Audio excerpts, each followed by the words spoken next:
Have you had any letter rulings on any of your trusts you set up?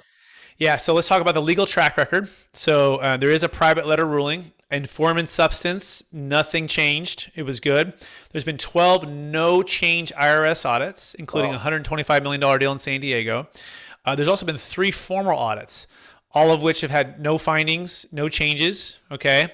There's also been national law firms that have gone through this extensively. In fact, I'm going to jump back into my presentation here to show you this. So we've done some cryptocurrency sales. Okay, we did another deal at 50,000 that went to 50 million, and we did it for $5 million. And we did another one for $2.5 million for cryptocurrency. And this is the number one secret to overcoming the biggest objection to the deferred sales trust, which is exactly what Bill is asking and probably what you're all asking right now.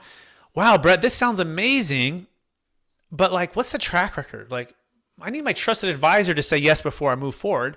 I don't understand how my CPA doesn't know about this. And I want to tell you just one deal story. In fact, we'll probably have time for 2 to give you some credibility, to give you some confidence, even if you have no deferred sales trust or tax deferral experience. And here's the story. Bill, you ready to participate still? Yep. All right.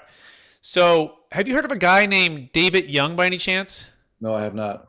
Have you heard of a guy named Bill Gross? Yes. Okay.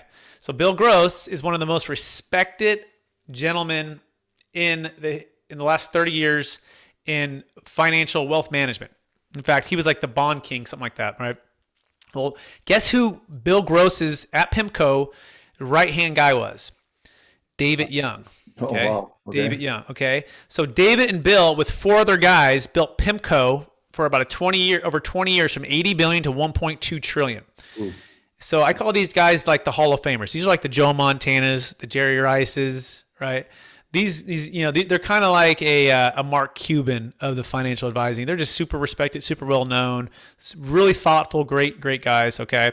So there's one thing for me to say how confident I am. I'm in sales, I'm in consulting, I sell real estate. That's where I started out. But I'm still kind of my opinion's maybe this big on tax and legal stuff, right? Yeah. But talk about David Young. So David Young gets approached, right? And you can imagine these guys get approached with stuff all the time. Hey, sell my tax deferral thing, do this, give me access to your list, to your clients. I have the best thing. Okay, so David gets approached with the Deferred Sales Trust 4 years ago. And he doesn't do a 2-day due diligence. He doesn't do a 2-week. He doesn't do a 2-month. He does a 2-year due diligence on us, on the structure, with the clients, with the banks. Has his legal team review it, tax team review it. He flies back, meets with my business partner who's the tax attorney, sits down on a whiteboard and maps it all out for 2 days with their legal team.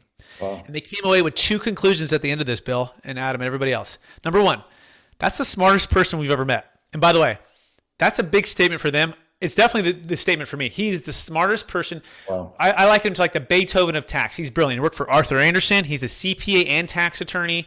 He is brilliant, okay? And number 2, we are all in. We will put our name on this. And so he is a part of the Deferred Sales Trust New Asset Allocation Advisory team. And this is really the question, Bill, right here. If it's good enough for David Young and his legal team, after 2 years of due diligence, after running with Bill Gross for 20 years, right, and he's putting his name on it, is it good enough for you, Bill, and your legal team?